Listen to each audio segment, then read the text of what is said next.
ابراہیم ادم رحمۃ اللہ علیہ بہت بڑے ولی گزرے ہیں اور اپنے وقت کے تابعی بھی ہیں، اور بلخ کے بادشاہ تھے، بلخ کے بادشاہ تھے، بادشاہت کو ٹھوکر ماری، فقیری اختیار کر لی، اور ایسی بادشاہت اللہ تبارک و تعالیٰ کو پھر عطا کی کہ دریاؤں کی مچھلیاں بھی ان کی تابعداری کرتی تھی، ایسی بادشاہت ان کو، کیونکہ دنیا کی بادشاہت کو چھوڑا تو اللہ تبارک و تعالیٰ نے ساری کائنات کی بادشاہت ان کو عطا کر دی۔ بلکہ ایک مرتبہ لکھا کہ جنگل میں چلے جا رہے ہیں، سامنے سے شیر آ گیا تو آپ ڈر گئے کہ شیر آئے، تو اللہ تبارک و تعالیٰ کی طرف سے ہاتھ غیبی سے آواز آئی، کہا کہ ابراہیم دوستی ہم سے کرتے ہو اور ہماری مخلوق سے ڈرتے ہو؟ تم دوست ہمارے ہو اور پھر ہماری مخلوق سے ڈرتے ہو؟ شیر ہماری ایک ادنا مخلوق ہے، اس سے ڈرتے ہو؟ یہ بات کہی تو اپنے آپ کو انہوں نے سنبھالا، دل مضبوط کیا کہ ہاں بھائی میں تو بادشاہوں کے بادشاہ کو دوست ہوں، مجھے اس کی مخلوق سے ڈرنے کا کیا؟ جیسے اگر دنیا کے بادشاہ سے آپ کی دوستی ہو تو اس بادشاہ کی جو رعایا ہے اس سے آپ کو ڈر خوف ہوگا، آپ کہیں گے آپ تو بادشاہ کے دوست ہیں جی، ہم تو فلاں سینیٹر کے دوست ہیں، ہم تو فلاں کانگریس مین کے دوست ہیں، ہم تو فلاں پریزیڈنٹ کے دوست ہیں، تو انسان کو فخر ہوتا ہے، ڈرتا کہاں ہے پھر؟ تو فرمایا کیا کہ تم ہمارے دوست اور ڈرتے ہو ہماری مخلوق سے؟ یہ بات کہی تو آپ سنبھلے، جب مضبوط ہوئے تو شیر جو ہے وہ دم ہلاتا ہوا آیا اور آپ کے پیر چاٹنے لگا، آپ نے اس کو دھمکی دی، کہا کہ جا،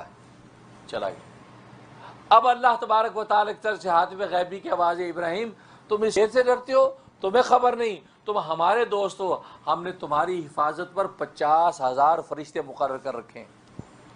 تم جب چلتے ہو تو 50,000 فرشتے تمہارے ساتھ چلتے ہیں، تو ایک شیر کی ہزاروں شیر تمہارا کچھ نہیں بگاڑ سکتے۔ دیکھو یہ وہ الہام اور القاء کس طریقے سے ہاتھ میں غیبی کے ذریعے سے اللہ تبارک و تعالیٰ دل کے اندر جو بات ڈال رہے ہیں کہ حقیقت کیا ہے۔ یہ ابراہیم اعظم رحمۃ اللہ علیہ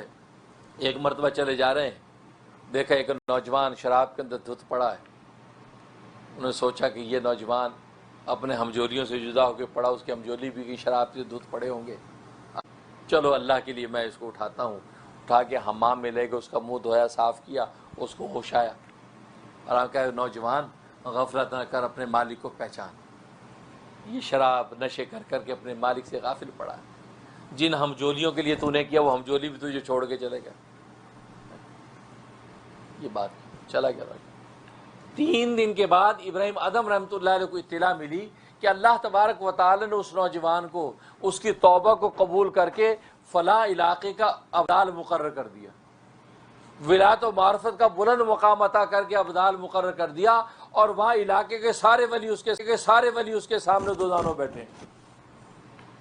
آپ بڑے حیران ہوئے کہ 3 دن پہلے اس کی حالت یہ،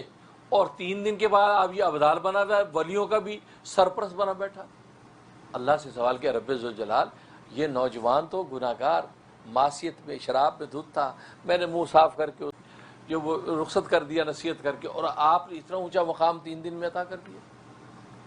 اب ہاتھ غیبی سے آواز آئی، اس کو کہتے الہام، ہاتھ غیبی سے آواز آئی، کہا کہ ابراہیم تو نے اس کا منہ صاف کیا تھا ہمیں راضی کرنے کے لیے، ہم نے اس کا دل صاف کر دیا تجھے راضی کرنے کے لیے۔ تو نے اللہ کو راضی کرنے کے لیے اس کا منہ صاف کیا، ہم نے ولی اللہ کو راضی کرنے کے لیے اس کا دل صاف کر دیا۔ اور ساری دل کی کہانی ہے، دل صاف ہو جائے لمحوں میں انسان ولایت و معرفت کو عروج کر جاتا ہے۔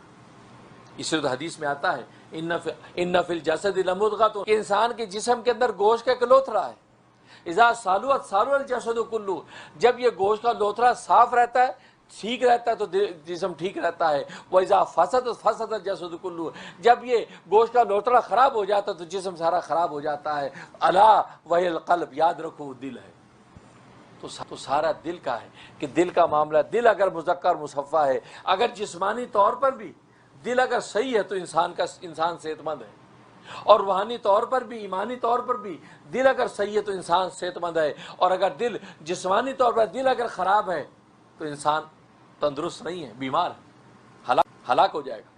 اسی طریقے سے اگر روحانی اور ایمانی طور پر دل اگر خراب ہے تو انسان روحانی طور پر ہلاک ہو جائے گا۔ تو اس لیے فرمایا کہ دل اصل ہے، دل کا تزکیہ جب ہو جاتا ہے، دل جب شفاف ہو جاتا ہے تو سب آسان